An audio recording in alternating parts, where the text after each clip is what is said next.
there are two groups of people that are not going to go away. There's one group of people that are resistant to multicultural education and multicultural ways of seeing the world. They Right. want a homogenized, eurocentric way of seeing the world, and they're never going to stop seeing that as being their power source. They're not going to stop seeing it as what truth means is what the white philosophers said truth means. What law means is what the white lawmakers said law is. What constitution should be or what the founding fathers said that they should be. That is a way of thinking that's not going to die, and it's a way of thinking that is super closed. I guess for the foreseeable future, we need a place for those people to be alone, to be by themselves, and to have that as their education.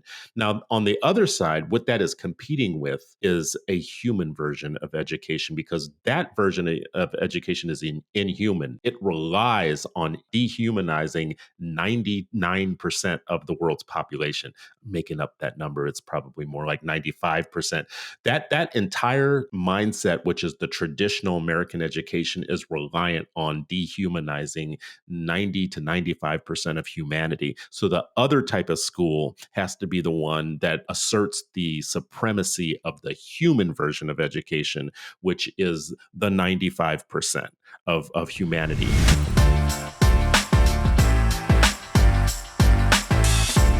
It is Freedom Friday, and you are still not free. So what does it take to make a great school? I don't think we all know, but we're going to talk about it today on Freedom Friday. So welcome to Freedom Friday. It's another Friday and you are still not free, but hopefully you'll be freer after this hour with Sharif El-Mekki, the king of kings and me. What's up, Sharif? How you doing, brother? Good, man. Happy Friday, Freedom Friday. It's all good. Good to see you. Organized, bro. Organized.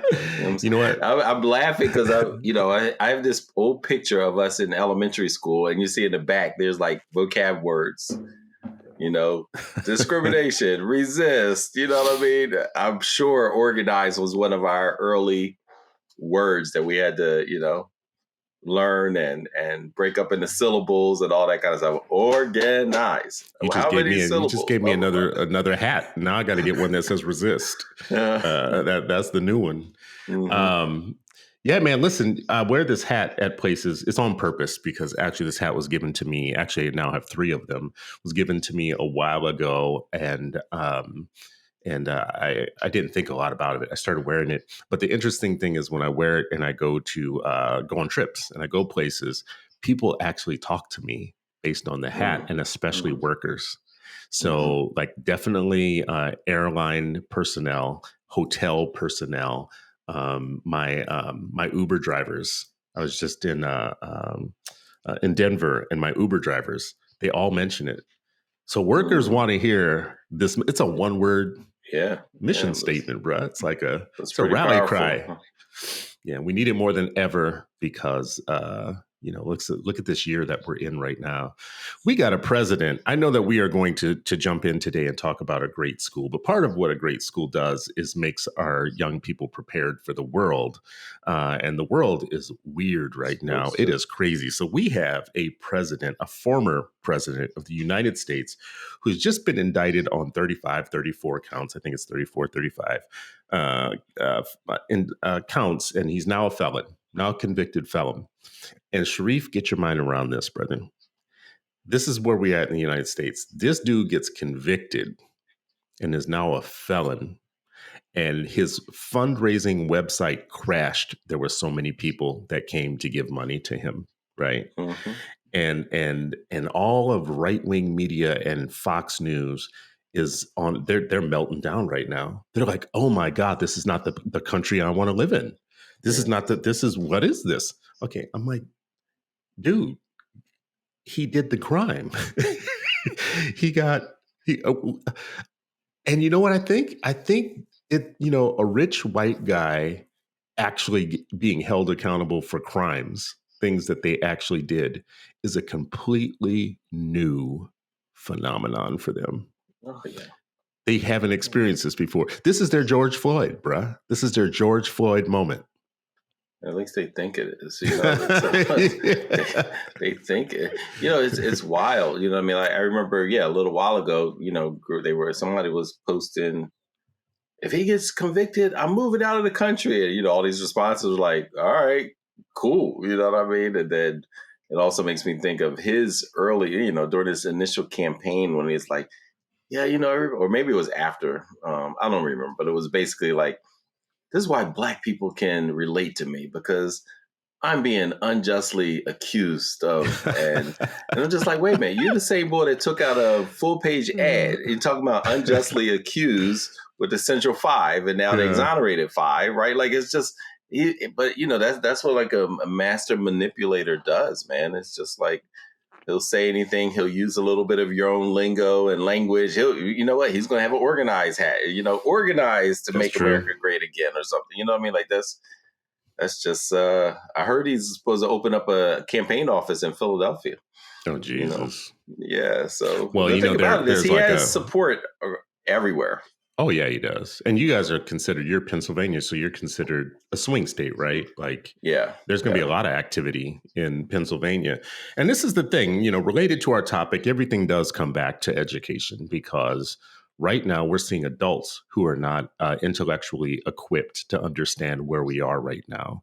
And we're seeing a lot on his side of the fence, and he feeds off of the ignorance of especially poor whites and lower educated whites. And if we look at just the numbers, what research tells us right now is that the Republicans and the Democrats have flipped in who they're attracting. So over the years, it used to be that college educated people used to vote more for Republicans, and more working class people and lesser educated people voted for Democrats. And at some point in time, that flipped. So now Mhm. Democrats are actually becoming the party of more educated people, and the Republican Party is capturing more of the vote of low income, low educated, low information voters, right? So that's his new. Yeah. So And that's what he ignorance. said when he back in the day. He said Remember, he it. said, "Hey, if I He ever did. run, I'm running. I'm running with that side because He's like, I they don't love read." the undereducated, something like that. He said, right? Yeah. Like, which means we have a project to make sure that our young people aren't the uneducated. Like, it's life saving for us to make sure that if they're going to be ignorant people voting, that it shouldn't be our people, shouldn't be our kids. Mm-hmm. And school is the number one way in which we have an opportunity to program our race, like to give our race a proper operating system in their mind, right? That's school is our number one opportunity to do that. We have other opportunities, the church, more civic society stuff, groups, fraternities, sororities. But school really is the number one transmitter, besides family, number one transmitter of knowledge and culture. So, what makes a good school, Sharif? What should we say are some of the basics that you know now that you didn't know if I talked to you maybe 20 years ago? Mm-hmm. Yeah, I would definitely say like foundationally, it's around safety. I didn't, I would say 20 years ago, it was something I took for granted that, like, yeah, of course, kids are safe. And it was as I visited schools, as I became more, mature in the profession, seeing like, and not just talking about physical, right? Because that's what everybody thinks, but really, what does it mean to be culturally safe, intellectually safe? Elementary school, I took that for granted. Like, yeah, like this is just school life, home school, where they're all on the same page. But really seeing like just sometimes the hostility that children are faced with, particularly our children. Like what does it mean to be searched as soon as you come in? Does that put you in a better mood or a worse mood? Mm-hmm. Like just You're just talking think about about like the metal detectors type right stuff. metal Yeah, detectors yeah, and yeah. how are you greeted, right? Like I just assume that everyone has, but then I've experienced and seen people like greeting kids nastily, even if the kid comes in with attitude, like it's like Public Enemy. I got a right to be hostile. You about to search my bag, you know what I mean? But like, how are they responded to, right? And just the first 5 minutes, and what does that mean? Like, how do you feel welcomed, that you belong, that that's your space, or the opposite?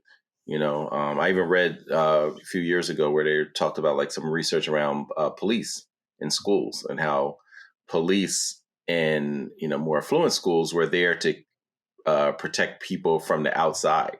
Making sure that outside doesn't come in and harm. And you figure like school shootings and things like that.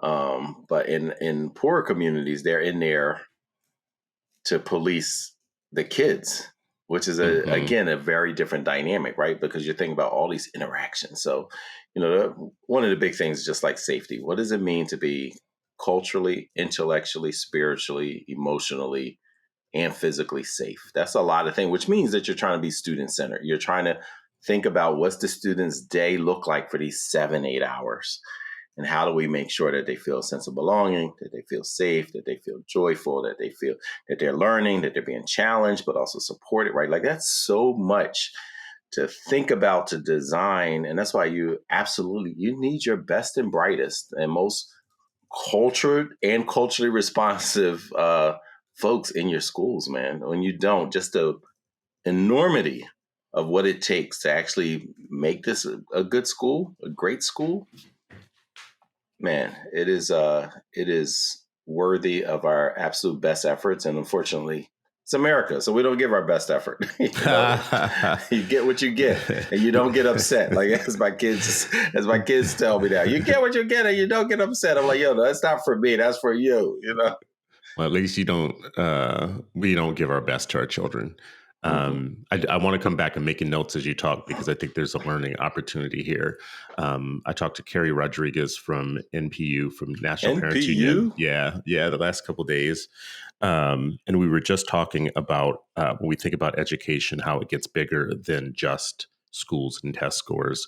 There's some things around um, policies create structures. And I told her, I said, I want somebody to go state by state and look at all of the child policies of states and rate them and rank them, because I can guarantee you this started with me looking at the child policies of Louisiana. If you look Mm-hmm. at all of the child policies, the policies that govern childhood in that state, there is no takeaway that you can come away from after studying that, except for Louisiana hates its children. Like there's no other way, because the child policy in that state basically railroads kids to be poor, undernourished, undereducated, and going directly into the criminal justice system in a way that, like we talk about the school to prison pipeline, there is a intentional or not, there is an organized way in which they are shuttling large segments of its their child population into ruin. And then you look at another state like Massachusetts, which I'm not saying is perfect, but I mean, you have these contrasts. States do different things for their children. They have different policies for their families. They have, we have a lot of talk about fathers, how important they are. What are your Mm-hmm. policies doing to make sure that fathers are strong as they can be? Right. Yeah. First of all, at home, and, we Mm-hmm. had a lot of structural policies that kept fathers out of the family. Number one being the war on drugs, and number two being welfare laws that said that if you had a father in the house, you don't get your benefits. I mean, there are things structurally that we do Yeah. that counteract what we want. So you said a couple of things here that I think are interesting. So if I sent you out to look at a school, you said, first of all, safety. And by safety, you include things like it needs to be culturally safe, intellectually safe, spiritually safe.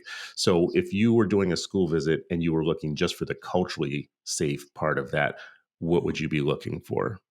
Yeah, a couple of things. One, is everybody that's every quote or every hero or every genius that's listed, not just in the hallways, but in classrooms, are they devoid of Black children or Black people?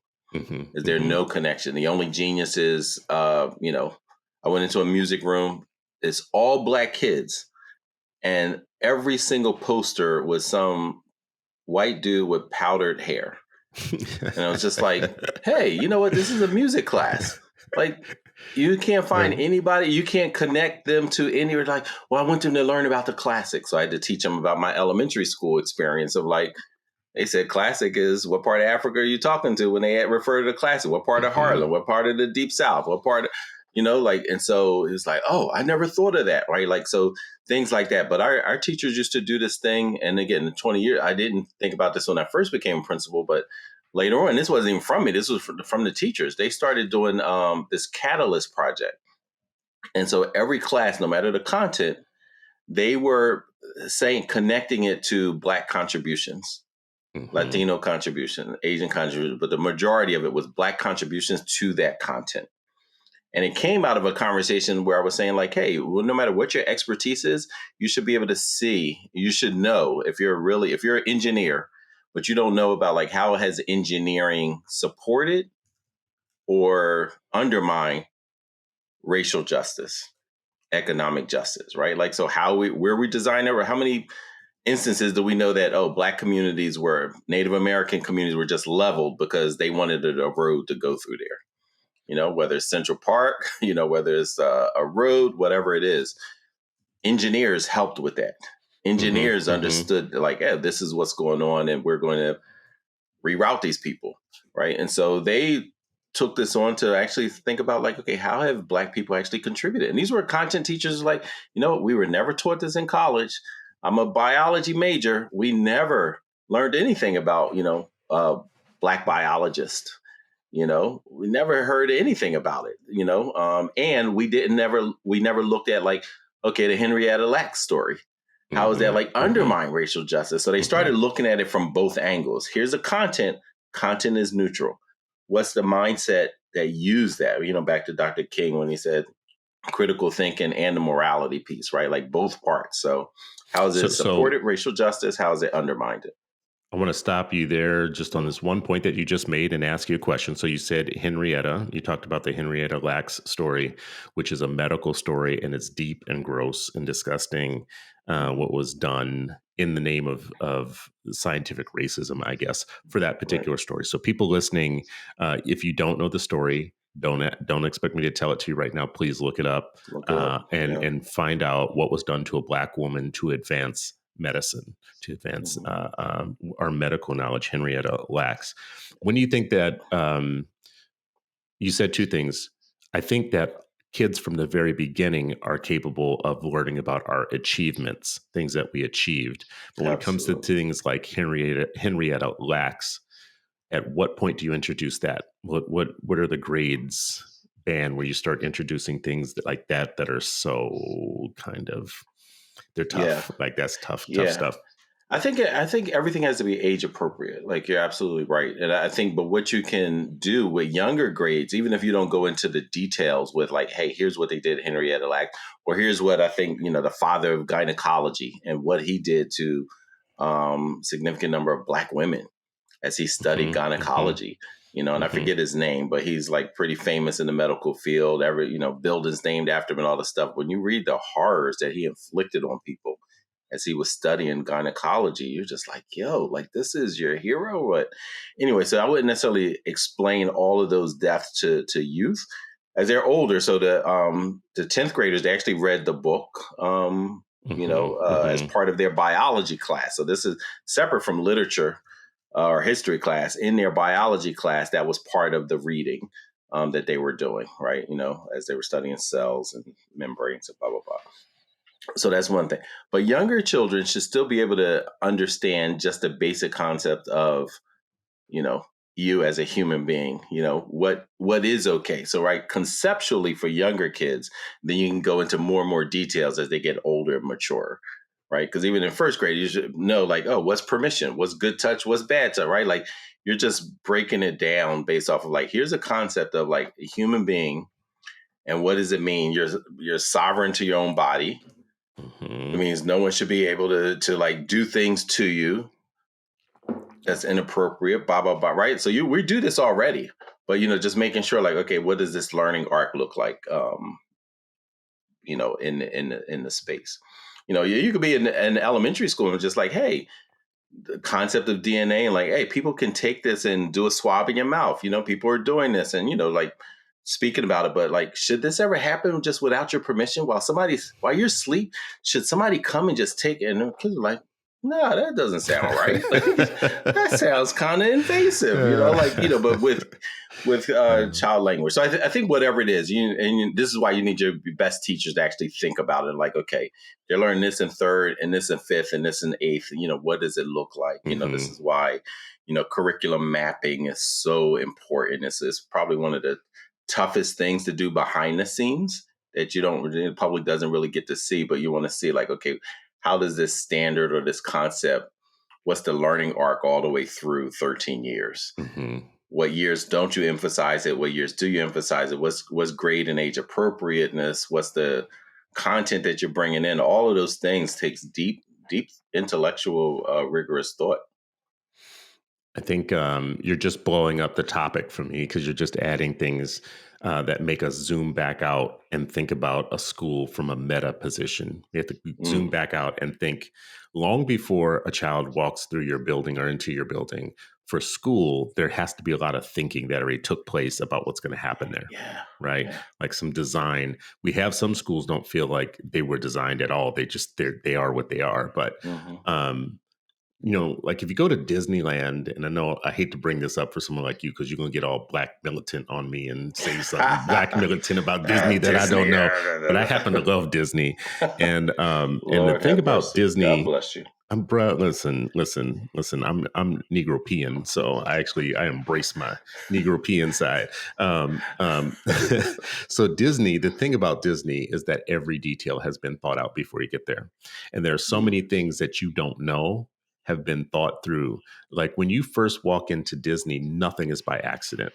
The look and the way that the road is structured leads to the castle, and it creates a picture that has been proportionally designed, engineered to give you a certain look that nothing is random. There's no random part of that park. And then every interaction that you have with a so-called cast member, an employee of Disney, the level of training that they have had to make magic happen for you as a customer, to make every little thing. Let me give you like just one example. So there are little things. Each cast member at Disney is on the hook for doing something really special for a visitor every day, like something that's completely off the hook, right? So I don't know if you've been, but sometimes they have these parades that come down the street, and you watch them, and it's all the cast members and everything. So, on one of those, Sleeping Beauty might stop the entire parade, get off of the float that she's on, walk over to a little girl, stop everything, and talk to that little girl for a minute, right? See, this is what you're going to do. This is what you're going to do, right? Now, you can't do that for every kid, but Very true. For that particular kid, for the rest of her life, she's going to remember Sleeping Beauty getting off of the float, coming directly to her out of everybody in the crowd. And so if you do that every day and you have a lot of people working, you create that for each person, right? Yeah. I'm only bringing this up to say Disney actually teaches this as a consulting service. They teach businesses how to give the Disney experience, how to think through everything that gives the experience to the person. Like you're the center of the universe. You are what matters, right? And they teach people this as a trade. I'm only bringing it up to say that if you thought about what we do to design schools, if there was someone who can say, this is how you design a school so that every single student, first of all, when they come in the building, first, let's start there, because you mentioned metal detectors.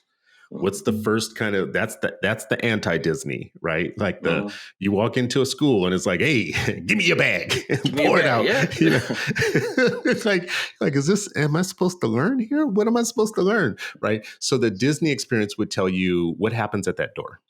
It would make you ask questions like, okay, kids are coming to our building. What happens at the door, right? What happens in the hall? What happens at the locker and then the classroom and the time? What do the bells do? What do the time? All of these things are teaching your kids something, right? The way you design your time, all that. So I'm only bringing this even up the to bell, say, the way you're describing it just makes me think: is the bell harsh or soft tone? Right, because even that, all of that, or is there a bell at all? Like, see, Disney would say there don't need to be a bell. Right? There need to be a bell. We could have a very nice person come in and say, "Children, it's time to go to the next class." Give me a bell or a chime or something. But we can make a culturally appropriate version of Snow White. So it could be like it could be a drum beat. It could be BB King or something. You know what I mean? Like, or it could be like Harriet Tubman, person dressed as Harriet Tubman instead of Snow White. She comes in and in each class and says, "Children, let's go to the next class." Every class. Every class. Every class. You got an expensive school, bro. Yes. Well, listen, our children are worth it, and Disney would require us to do this. But I'm only bringing that up because you are mentioning all these things that feel like design things. You mentioned when you have police officers in schools, that is supposed to make you safe, but research tells us that it doesn't necessarily make students safer. It creates more order, but it actually also increases the chance that young people are going to have interaction with the criminal justice system, right? So, like, what's the trade-off? The trade-off is you have somebody there who's ready if something pops off, but you also have somebody there that looks like an occupying force. In some cases, people listening to this right now, I just want to be fair about these things and honest. In some cases, police officers who work in schools have been specially trained to work in educational environments, and they become part of the environment and more kind of part of the educator part of a school rather than being some occupying force. In other schools, it just, I think, gives the kid the signal. Number one, you're not safe. And number two, this is not a school. This is a prison. You are like constantly under the purview of, authority figure. Yeah. I mean, and the research, and Kevin Bethel did some work here in Philadelphia. He's now the police chief for the city. But before that, he worked, he was a Stoneleigh fellow, and he was just doing some work around like, what does it mean to, police inside of schools? Like, what does that detail? And I can tell you, look, the first time I ever got in trouble, remember, I didn't go to public school until 10th grade. That was the first time I was like in real trouble in school. And back then, the police officers in the school were like actually Philadelphia police officers. By the time I started working, they were school police, but they didn't carry guns and batons and all that kind of stuff. You know what I mean? Tasers and, spray, all that. They didn't have all of that, they had a uniform, but not that. But first time I got in trouble was a Philadelphia police officer who was assigned to the school, gripped me up, for going to the bathroom, had a pass and everything. The pass was in my pocket because I'm going to the bathroom. So, and I'm new to public school and, gripped me up. And of course, I had a reaction. Ended up down in the, in the disciplinarian office and stuff. But it's like even just, maybe some were trained, but I would imagine a lot of them are put in there. And I remember as a principal, she wasn't assigned to the school. She was assigned to the beat outside. And I remember one arresting a 7th grader of mine at dismissal for getting smart, got smart. So literally put her in the handcuffs, put her in the back of a car. And fortunately, I was not out there because I know my reaction would not have been good, And when I did finally make it out, and by this time she had released her, I was just like, I'm going to report you. I don't want to see you on this beat. She's like, good. I don't want to be around these kids anyway, right? And so, again, mindset matters most, right? Like just even how they were thinking. That was like 20, 30 years apart. One inside of school assigned to it, one outside of school assigned to the beat. But like sometimes, often it's the mentality that you bring, to it. And you just like, if you look at them as like, you know what, half these kids aren't going to do anything in life. Half these kids these are the same kids that give me problems outside. Like the same, I don't like their parent. That's so-and-so's nephew. All of that in someone's psyche. And now they're around your children. That's extremely problematic. I'm glad you say that because there's two lessons in what you just said. There's you and there's that other person. And the kid can learn from that other person and you about who's who in the world. So I'm thinking about my own experience as a student. I was perceptive. I was never a dumb kid. I never did well in school, but I was never a dumb kid. I was always a smart kid that could see things for what they are. And I had lots of teachers or lots of people, staff, I shouldn't say teachers, lots of staff in schools that it just was so clear to me that they didn't give two damns about me. And as a matter of fact, there was a zero-sum game. Either you just comply with the thing that we've set up for you before you even get here, and it's not about you, or you'll be in trouble. Like that was the premise. So of course I was in trouble because it was like, listen, that thing that you're doing, this thing that you're creating and crafting, this is for the white kids. This isn't for me, right? My own parents, I don't think, had any clue the extent to which how racist my schools were in some of the places I were. They weren't with me every day, and I'm sure even looking back on it now, because they didn't see what I saw, they weren't having my experience, they wouldn't have a frame of reference for just how jacked up it was. But the thing that I do remember is it was like the clouds parting when there would be that black teacher or that teacher who was down. Didn't have to be black. Oftentimes it was a black teacher, and sometimes it was just a really down white teacher or a Chicano teacher or, just another teacher. When they would intervene on things and say, no, no, no, you're not going to do this with him or whatever, blah, blah. And they would pull me aside and basically say, this isn't right. This is, listen, I got you type of thing. Yeah, let me take it. You know what I mean? Like, that is the story, because you remember that as a young person. You remember somebody's got me. Like this is like all this other stuff could be going wrong, but this person is not gonna. So I'm not completely out here by myself is really yeah. the lesson.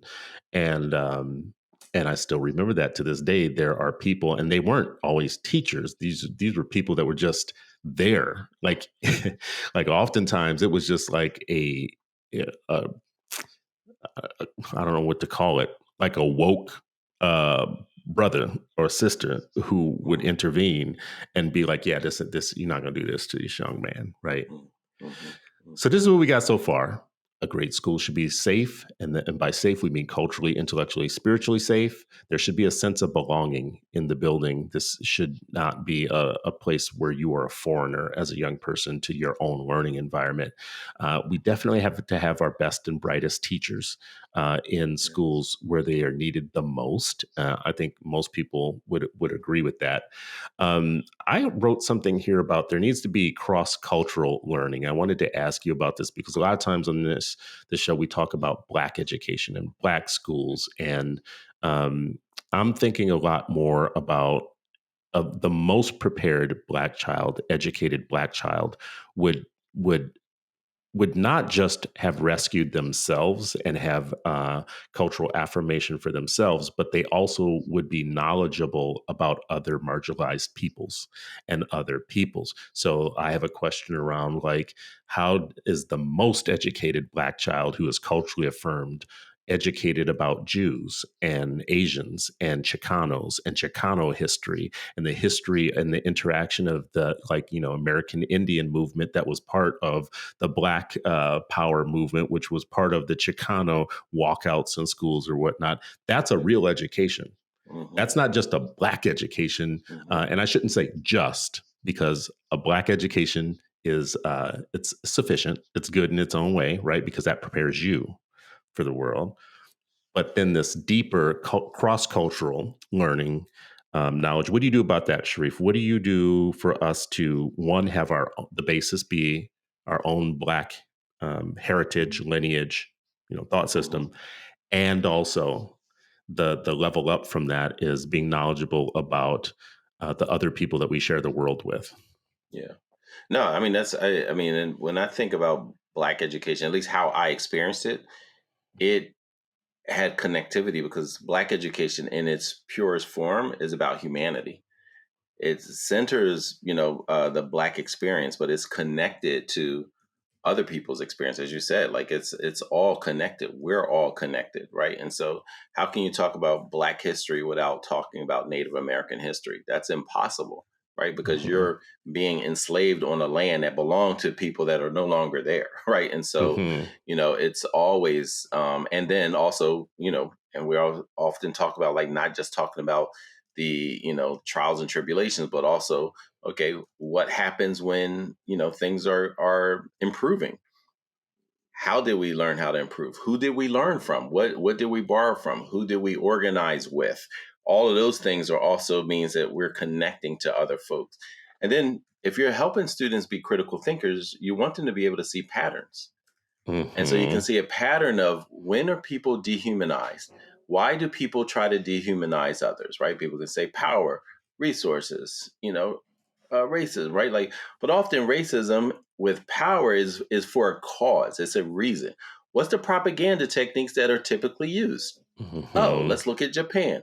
Here's how it's used against Japanese. Oh, here's China. England wants to be in Hong Kong. Here's how it was used against Chinese. Oh, here's, Americas. Here's how it was used against, the peoples, right? Like, so you're helping students see patterns.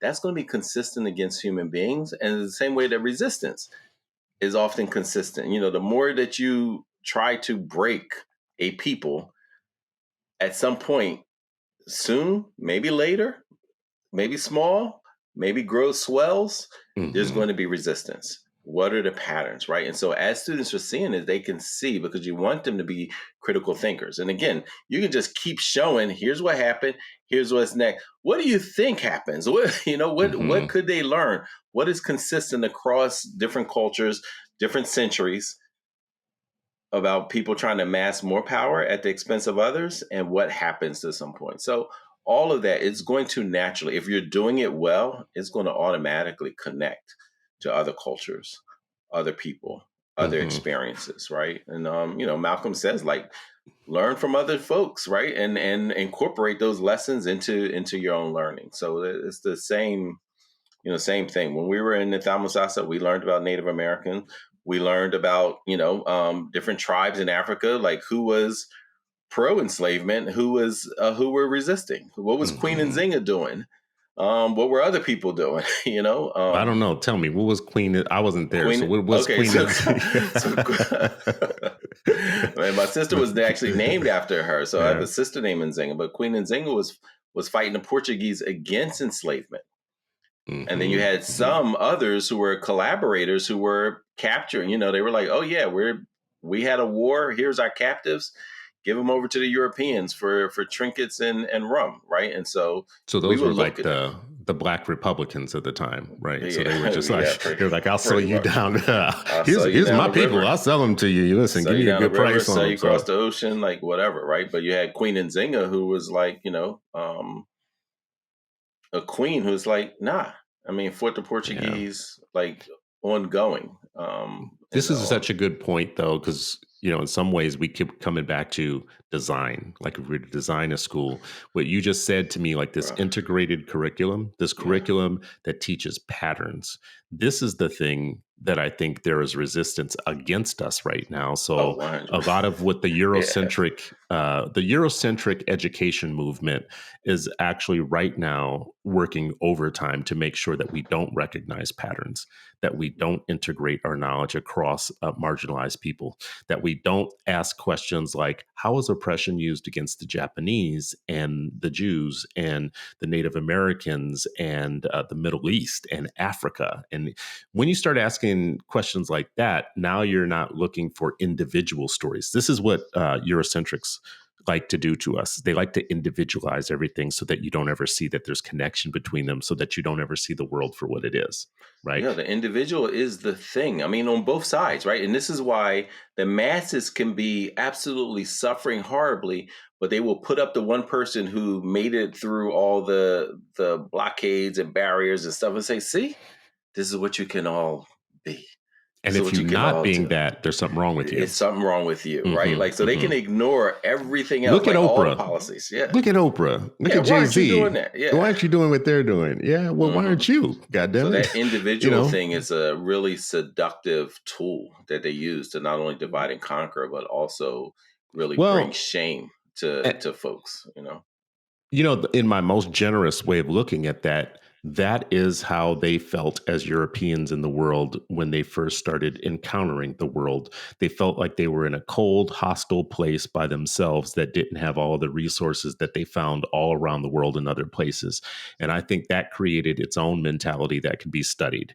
You could go study that mentality that grew out of that. You don't have to make it good or bad. You could just say, this is a Just group of study, just people that grew up in that were born and originated in a place that was environmentally hostile, did not have all the resources that they needed, that left them in a pretty kind of enfeebled position before they went out into the world, started encountering what other people were doing, like Ecuadorial people,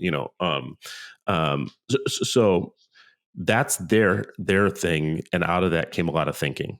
It came the way that they see the world, the way that they view the world. What was lost when they trampled the world was the rest of humanity's way of seeing the world. People who grew up in places that had abundance, that had lots of resources, that had And no we're reason to be communal. hostile constantly. And this is not to say that, we didn't have skirmishes and whatever, because I can hear a Eurocentric in my head saying, oh no, those people were, they had fights and too, Oh, and just like anybody 100%. else, so. And was also power So, dynamics, right? Like, which mhm. is also something that students should be aware of. And we should teach the students what you were just saying. A lesson was coming in my head, this thing around patterns. One of the patterns is there was the Queen Azinga pattern, right? Mhm. And there was also those other tribes pattern. And those Mhm. patterns still exist today, right? Mhm. There were some people that would sell you out down the river to the team that was coming to own you. And there were people that would resist. That's a good pattern to pay attention to. Like what happened after a queen, like, the next generation and the next generation and the next generation till we get to now. And today we have a Mark Lamont Hill and we've got a Herman Cain. Now, Herman Cain's dead and Mark is alive, but I'm just like saying, you have two different thoughts of seeing the world. You've got like a Cornell West, who might be on the Queen side of things. And then you've got people that are like the Black Republicans who are out here saying that there's no such thing. You have a Black governor right now running, not a Black governor, a Black male running for governor in North Carolina right now who is running on a platform of saying America doesn't owe Black people anything. Reparations are a joke that we shouldn't even be talking about that. As a matter of fact, and this is how far you have to go when you want to be step and fetch it. As a matter of fact, not only does America not owe Black people should thank America for what they have right now, right? This is what he's running for. I mean, running on a platform for to become governor of a state. We only have one Black governor. So this would And be, he probably win. yeah, He probably win on like that listen, platform. he's like except for, they love a step and fetch it all the way up until the point where they want to put them into a place where they don't belong. There's only one Black governor in the United States, and that's Wes Moore. We should, our kids should, as part of the design of our schools, they should become inquisitive of questions of like, why are there only a couple of Black senators, right? In It's a big history. Senate. Yeah, and it's a big Senate. How can that be? Why is there only one Black governor, right? Because the governor is the executive in an entire state. It's one thing to give us some House of Representative seats, right, amongst everybody else, and then they could just beat us up like they do Ilhan and, the squad and Based Jamal off the Bowman and all that. population. Like, all right, Yeah, we yeah. can sprinkle y'all in there. But when it comes to taking over the keys, like a governor is the president of a state. So in terms of that, you're not going to have many states that are going to be like, yeah, let's put a Black person in that role. Well, the Black children in those schools should know a lot about what's going on.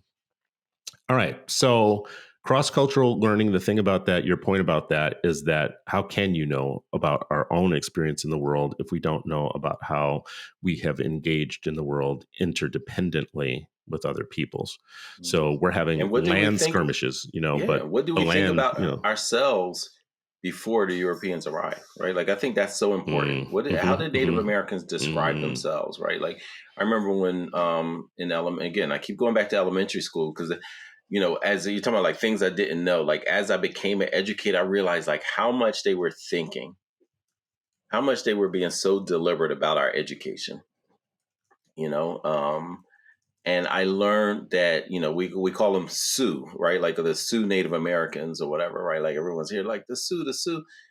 What they called them, and Sioux in French at that time meant something like cutthroat. Yeah. And so like, and it's something like that. It just means like somebody who can't be trusted, right? Like, and so they called this entire population Sioux, and we still do, right? Like we're like, oh yeah, the Sioux tribe, but like that was actually a French term for them. They called themselves the Lakota people or Dakota people, something like that, like which means friendly people. Yeah, so right, here in so Minnesota, that's how they viewed themselves. But then here's another group who's conquering them, and their resistance means that, oh, you're cutthroat because you're not just laying down while we're doing this. So as African people, as Black people, how do we view ourselves? How do we talk about ourselves? What is our relationship with teaching and learning before exterminators and invaders came?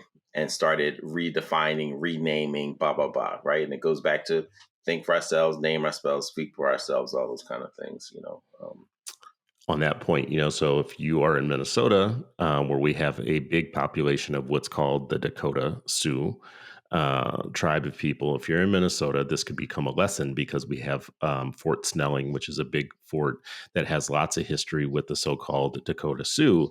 And you have children walking into Minneapolis public schools right now who are members of that tribe or who are descendants of that tribe. And they are known here as the Ojibwe, which is their actual name. Dakota Sioux was it was short for Nadawesa Sioux, which translates as little snakes, which was a spiteful name. And actually, so the Ojibwe, let me take this back. The Dakota Sioux and the Ojibwe are different. They're not the same tribe, but their histories are important because you have kids that are walking into our school buildings right now who are members or descendants of those tribes, right? Ojibwe and Dakota, what are called the Dakota Sioux, are actually different tribes, but they have students in our classrooms that are important to teach. So there's also a French version of this, and I don't know what that actually means. I think you just said what that means, but our kids need to be decoding that. They need to be thinking about that because there's material problems that come with not knowing how things are named. I'll give you one example. We had a Lake Calhoun here in Minneapolis that somebody went and did the work, and they figured out that Lake Calhoun was named after the famous Calhoun, who's a slave enthusiast. There were people that were for slavery. Well, he was a slavery enthusiast, right? Yeah. Who came up to the north and I think had kind of like a second house here or something like that. And the lake was named after him right in the middle of a progressive city like Minneapolis. So there was a fight to change the name to make it the original Sioux name, the original Ojibwe name, I think. And that was a fight in a progressive city. There were people who were like, yeah, we know that Calhoun is a bad guy and that we shouldn't be naming things after him, but it has been named this for so long that we're just used to it now. And we should just keep it because nobody knows that. Yeah. Like our housing property values are connected to this Calhoun neighborhood and this Calhoun. And if you take that away from us and you name it some Native American name, like the original name for this particular lake, property values going to drop. Like these people are like, so similarly, Philadelphia is supposed to be this like, oh yeah, we're so, they're the exact opposite. You know what I mean? Like, so we have the opposite. We had this famous street, this, so on the kind of like the right by the river, called Delaware Avenue, named after Delaware Native Americans. They changed it to Columbus Boulevard, bro.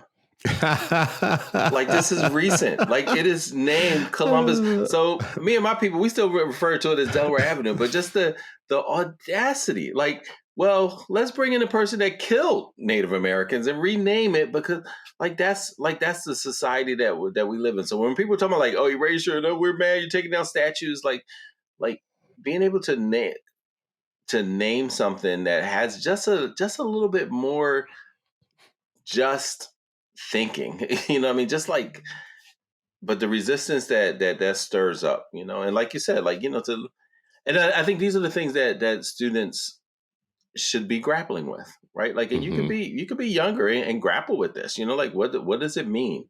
What should it mean? What could it mean? Who should we honor? Who are heroes? What makes a hero, right? What makes a hero? Right. And then if you learn that the person wasn't a hero, are they still a hero? Mm-hmm. Does it refer back to like the original, like what made them a hero? Like all of these things are things that are just part of just thinking, being a human being, understanding history, understanding the future, right? I want to test an idea on you and see what you think. So I'm starting to think that we need two different kinds of schools for two different populations that aren't going to stop. I don't know if you say starting to think because I know you've had this thought bubble for a really, really long time. Well, let me improve on my thought bubble on this.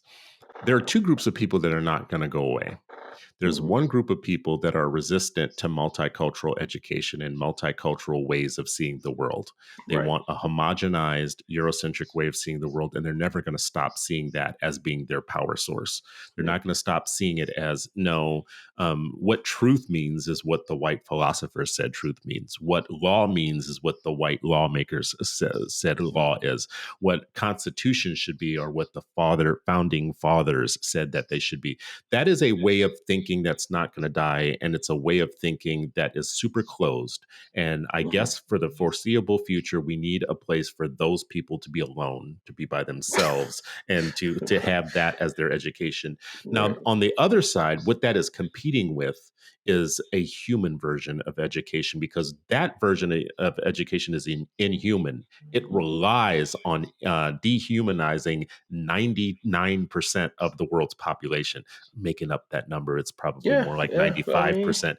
That entire mindset, which is the traditional American education, is reliant on dehumanizing 90 to 95% of humanity. So the other type of school has to be the one that asserts the supremacy of the human version of education, which is the 95% of humanity, which includes all the brown people, all the red people, the black people, the yellow people, everybody, and includes the white people, because they you are sound part so of, old school. You sound so old yeah, school. The I red know. people, the I yellow know, people, bro. the brown. Listen. It's my age, and I'm okay with it. God damn it! I'm like, but my point in saying that is the human education folks need more development of what their schools look like, and because it is a resistance effort to say we recognize what happened with that other group, and we have studied it, understand it now.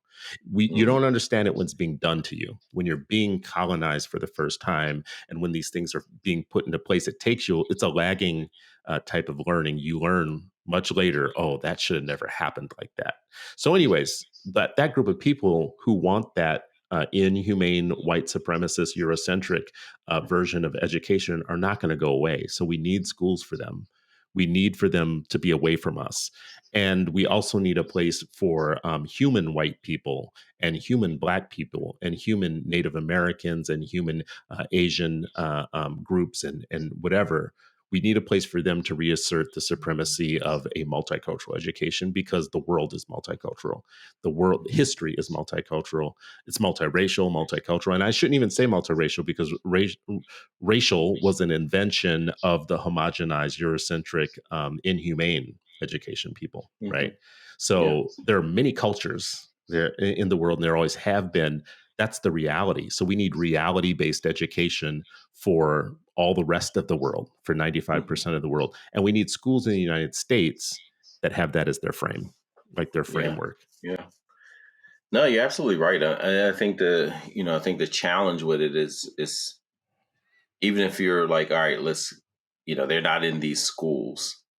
They are in the power structure that governs schools. Mm-hmm. Back to, like you Mm-hmm. said, whether it's a governor, state legislature, city councils, mayors, school But you boards. can't build a resistance to that reality, because what you're saying right now is reality. That's true. But you can't build the force that will oppose them if you can't have a separate place to educate our To people, educate. right? Yeah. like you have to educate the resistance. Yeah, but like you said, they make it illegal for you to do it. So I do think you have to look at it. And this is, I think the first article I kind of published, you guys published it. Thank you very much. It was about, how when you're teaching and you're doing it well, it's actually a subversive act. Mm-hmm. And I remember I got a little bit, it was my first little bit of hate mail. I was like, how could you describe teaching as subversive? That is evil. Da, da, da. I was just like, it depends on what you're being subversive towards. If you're being subversive towards an oppressive system and state, you're a hero. I'm like, ain't your, the British are coming guy or Paul Revere, isn't he a hero? That was subversive. Like, so you can't define what subversive is and when it becomes a hero. We're going to do that. We're going to choose our own heroes.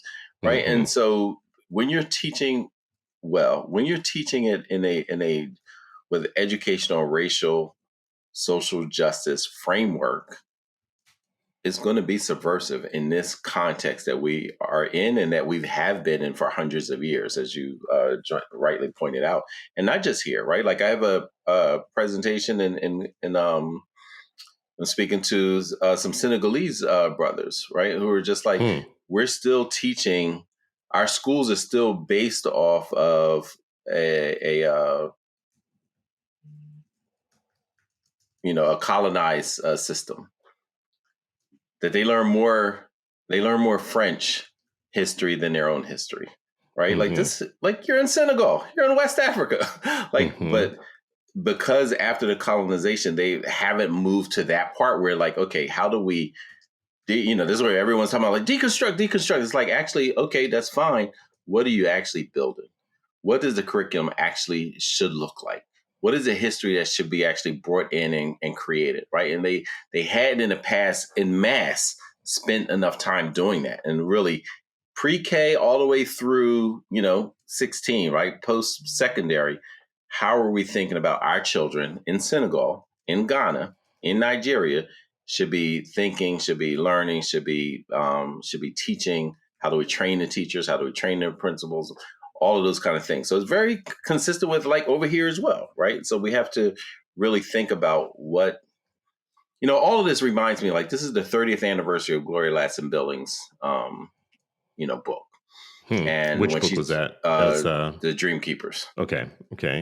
And, the concept in there is about like, culture proficiency is really a 3-part component, right? It is being culturally proficient across, right? Not just Black culture, like just being able to be proficient and understand, like, again, humanity. How do you elevate humanity in your teaching?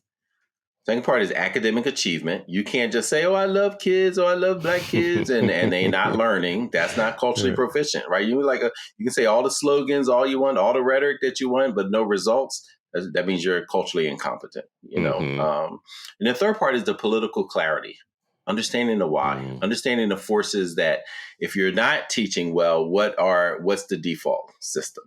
What's at risk? What's the history of this? How do we do it? Right? Like those 3 things together make you a competent teacher. Not one of them, but all 3. All 3.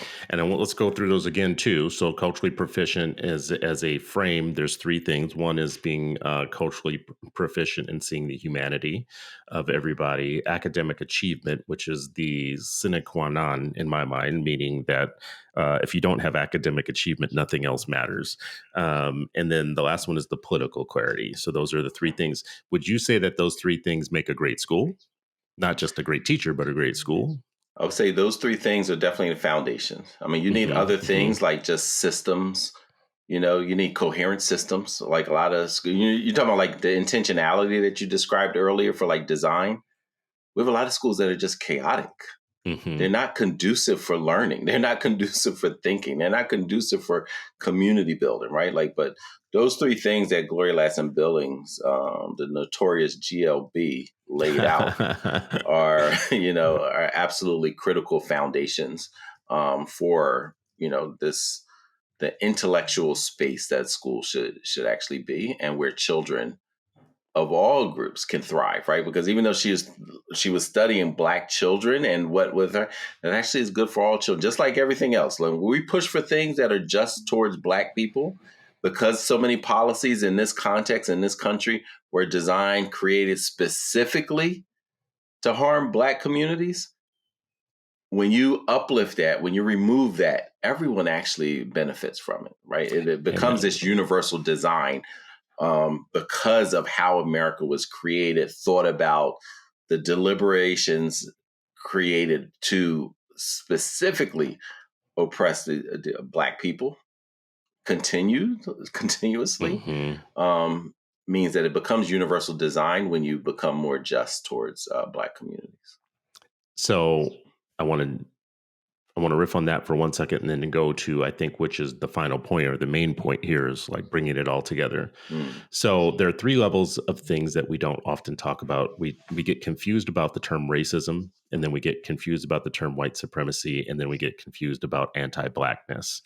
So racism at the top of that, I'm not going to give a definition. People go look it up for yourself. But racism creates a totem of races. It creates a hierarchy, a racial hierarchy, and that's a structural thing. So when people say reverse racism, or you're being racist against me because I'm white or whatever, that's a good discussion for stupid people to have. But there's like a term of art of what racism actually means. So stupid people should actually read a little bit, and then we can discuss it. Like, we shouldn't have discussions with morons, right? Because we're busy trying to free ourselves, right? So like, discussions with morons actually take up time and they take up bandwidth. So if you don't even know what racism actually is, but you have a lot of opinions and you want to talk on Twitter and everywhere else about it, good luck being a moron. It's but like eventually, philosophizing with a toddler, right? right. So that's exactly what it's like, talking to like somebody who says my poopy pants, and you're like, listen, there's a name for those things, and it's not poopy pants. So anyways, then because this came to me a long time ago, where I was like, we got to stop talking about racism, because people think that racism, what talk about racism does without being specific, it creates things like the Bakke decision, which is where you put in things into place like affirmative action that try to rectify historical injustices. And then you have a white person who doesn't get into a law school, and he's able to use anti-racist language to reify and reassert his power of a white person to get into any institution that they want to, even at the peril of justice programs for historically marginalized people. That's the problem with racism. The problem with racism is it could be used as a tool back against you if we just leave it as general. It's just racism is just treating any race differently. That's not what racism is. But racism at root in the United States is white supremacy. And white supremacy is where you get the totem. That's where you put white on top and the black on the bottom, and everybody else being some gradient in between those two things. That's the racial structure of the United States. When we talk about racism in the United States is not global. Racism in the United States is a specific system that created white supremacy, and it put white on top of everything and black on the bottom. And then, it comes up in things like, who was the president who said, I think it was Johnson, who said, if you can tell the lowest white man that he's better than the best black man, he'll allow you to pick his pockets. In fact, he'll empty his pockets for you, type thing, right? Yeah. Well, that's because white supremacy. That's not because of racism. That's because of white supremacy. But going further than white supremacy, because I just misspoke a second ago, white supremacy is a global concept. It's the reason why Africa still to this day is being pillaged by every European country on the planet Earth to get their gold and their minerals and their natural gas and their oil and their cobalt. And it's the thing that is white supremacy is powering our iPhone. White supremacy is powering this Zoom call that we're on right now, or this whatever this is. This internet is being powered by white supremacy at the peril of Africa, and that has never stopped being. If you listen to this right now and this is not your thing, you can sign out, because listen, this is the resistance talk that we have to give our kids a real education, know these things. But a level down from white supremacy, because white supremacy is global, is anti-blackness. In the United States, you don't have either of those other two things without having inferior blackness. Blackness that's considered inferior is the bottom root of all these things. So when black people come to the front of the civil rights movement and demand their rights, everybody benefited from that.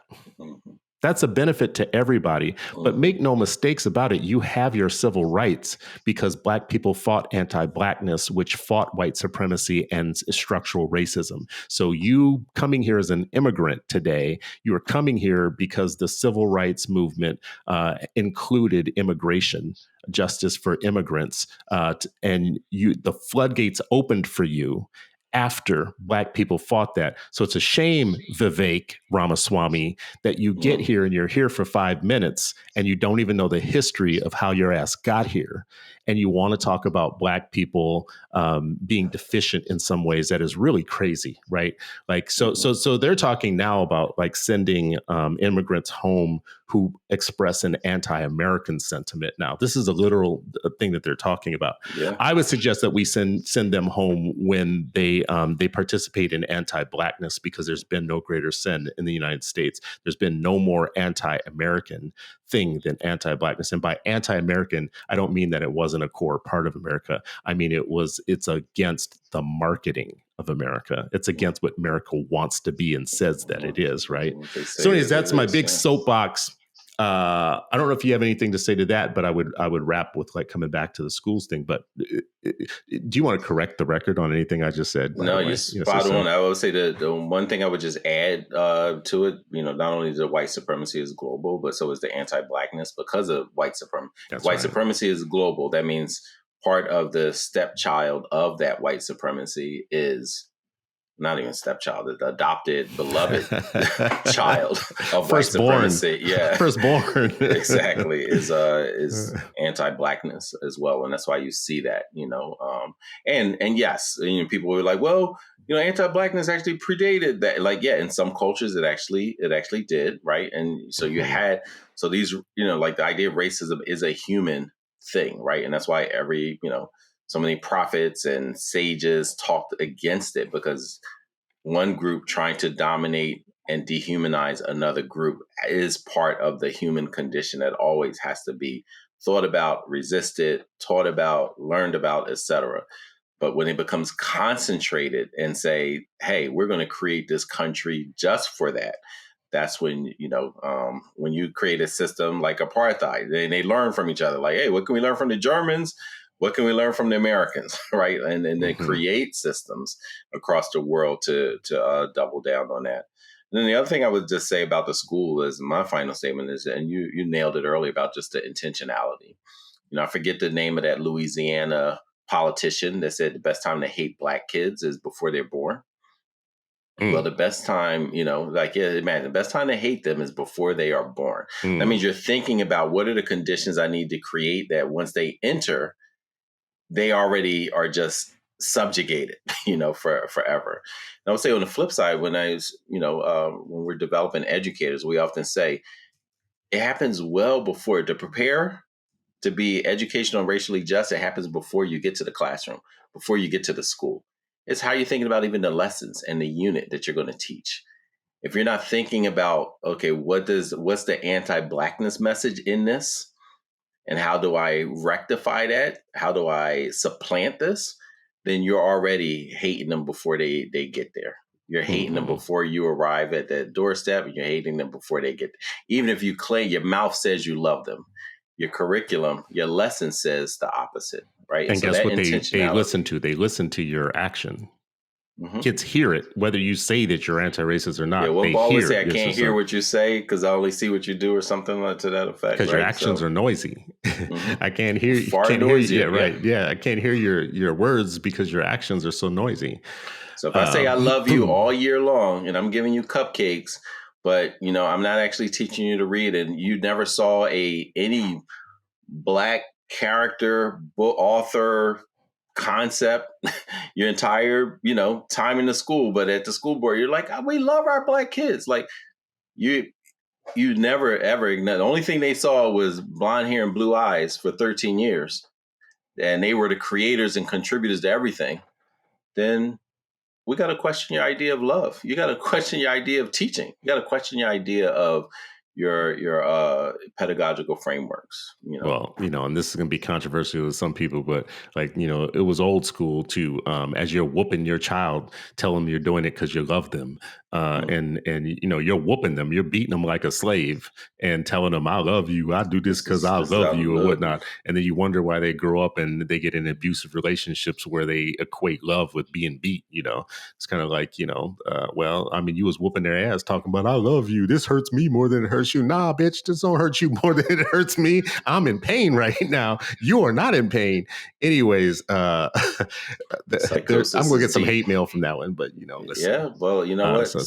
Yo, stop assaulting your children. I mean, they ain't slaves. So, all right. Well, listen, I want to correct one thing that I said earlier. So, we talked about the Great Sioux, the Sioux Nation, and we talked about the meaning of the words. But here's something I knew that I needed to correct. The Sioux are a confederacy of several tribes that speak three different dialects: the Lakota, Dakota, and Nakota. The Lakota, also called the Teton Sioux, are comprised, of 7 tribal bands and are the largest and most western of the 3 groups, occupying lands in both North and South Dakota. The Dakota, or the Santee Sioux, live mostly in Minnesota and Nebraska, while the smallest of the 3, the Nakota, primarily live in South Dakota, North Dakota, and Montana. So I just wanted to, as a correction note, this is an educational show. If you guys ever want to correct us on things, feel free to reach out and correct us on things. And just to emphasize, though, Chris, the term Sioux itself, even though it's attached to those 3, Sioux is a French term. Right. Sioux, the word Sioux is French, and it was a pejorative. It was a derogatory statement, and to dehumanize the Lakota, Dakota, and Nakota people, right? And so, and for a point of accuracy, though, on this, so that's absolutely true, and the actual Native American tribes themselves participated by calling each other that name as a pejorative. So one tribe put that on the other tribe, like the N word. They used it against the other tribes, so it caused divide division. And conquer is the oldest, most usable, replicable, expandable. So summarizing what we talked about at Great School today, we talked about the schools needing to be safe. And by safe, we meant culturally, intellectually, and spiritually safe. Want to be very clear on everything that we're saying right now. If you're a school leader or you're running a school or you're designing a school, there is a level of difficulty to what we're saying right now. And it would be easy for you to say, well, I'm not going to do all that. I'm just going to concentrate on test scores. I'm going to concentrate on math and reading and behavior management and classroom management and whatever. All that extra stuff you're talking about, that cultural stuff that requires way more thinking and way more time and energy. Ain't nobody got time for all that. It would be easy for you to say that as a person who's listening to this, because here's why it would be easy, because you'll get away with it. There will be people that will still fund you. You won't have any consequences for not having to think more richly and deeply about this. There will be no consequences. So it'll be easy for you to do the easy thing. And some of you call yourselves allies who are running schools with their kids in them that are doing exactly what I'm saying right now, which is you're taking the easy road out. You're not going to do all this stuff. Thinking about what makes a building culturally, intellectually, and spiritually affirming for young people. What's on your walls? What messages are you communicating by the way that kids are greeted and when they come into school? How do you mitigate the kind of negative messages you send with things like police in schools and metal detectors and all of that, when you still have to focus on safety? That's a tough kind of balancing act. How do you make sure that we're getting the best and the brightest teachers to the students that need them most? And what is the definition of the best and the brightest teachers? There's a level of difficulty to thinking that through. How do we create cross-learning environments where we're not just becoming affirmed and knowledgeable about our own selves and our own people, but we're actually learning about the interdependency of peoples, right? Because our freedom, as Dr. King said, is tied up in everybody else's freedom, right? Oppressed people anywhere are a threat to us. Like, it's a threat to everybody to have oppressed people. So there's an educative motive for us having a multiracial viewpoint of the world when we educate kids. The black patterns of oppression relate to the Japanese patterns, which relate to, I mean, listen, I don't know that is true. I'm going to say this, come out my mouth, but it's come up several times that Hitler actually studied Jim Crow as his lesson for how he was going to do what he did in Germany, right? Like, these things aren't segregated from each other, right? Like they check each other's notes on, and they build more impressive ways to oppress people. So you said it, an education that teaches kids to recognize the patterns is super powerful, super important. I mean, police departments today will say that IDF trained them. That is so crazy. Like you know what I mean? Like, I mean, just like, where did they get their expertise from to train this group, right? Like, it's like they just keep passing around messages, notes, lessons. You know what I mean? Like, and this refining is what the them. world, Yeah, and this is what the improving world them. is. Yeah. You And said something so, else that I think was really important is what did people think before they were colonized, though? Originalist thinking. yes. Yeah. So I want schools to teach this. What did you think about That's yourself so before important. you were colonized, right? Yeah. How And did you let's look at talk the about record. yourself? How did you Yeah. talk about your aspirations? How did you talk about, the relationships and all of those kind of things, yeah. We also talked about there needs to be more than signs of achievement, right? So there needs to be things on your walls that reflect the genius of Black people and brown people and Native Americans and others. But there also needs to be not just the signs of achievement. There are things like the Henrietta Lacks story that are important to your world fund of information that everybody should have, but it should be age appropriate, and there might be a way to teach it that's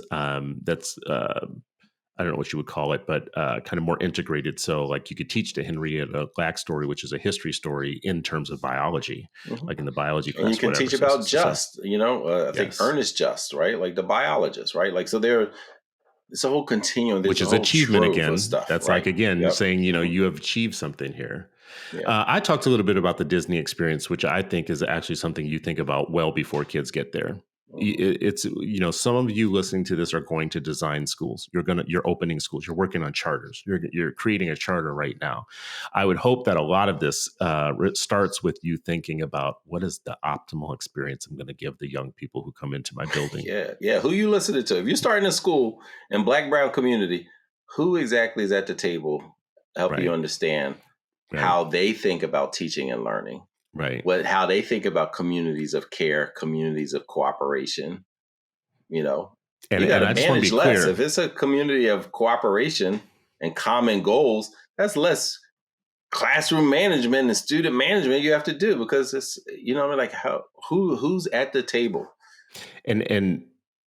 And some of y'all keep reading the same books with each other, and you're sharing notes in the same way that colonial powers shared notes with each other to figure out new and impressive ways to make sure that we stay in our place and colonize us and keep the world orders the same.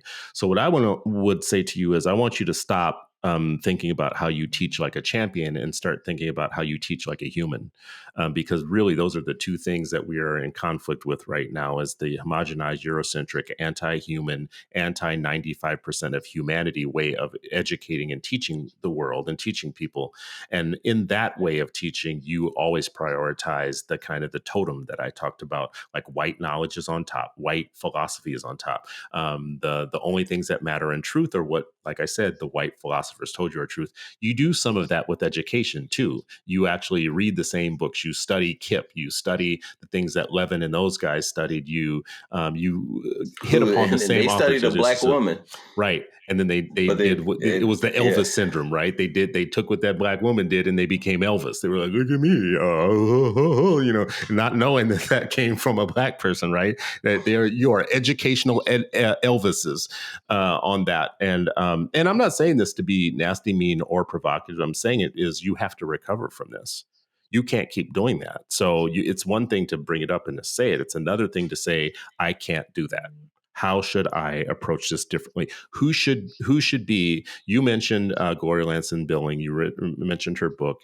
You mentioned that key to that is being culturally proficient, being focusing on academic achievement, and having political clarity. I would venture to say to you that many people starting schools right now are only concentrating on that academic achievement part. To a lesser extent, they're doing some PD and some little, nice little things around cultural stuff, you can whatever. always sprinkle seasoning after it's already baked, right? They're not getting to the political clarity part, right? They're not getting to that part. That's the last part of it. They don't even they don't want to touch that venture at there. all. And it's some of them know too much. They've been too educated by the systems.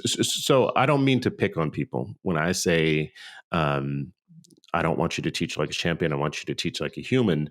I believe that human-centered education and human-centered ways of viewing the world or whatnot is the superior way of seeing things, but it's also the most attacked way by white supremacy and by the natural order.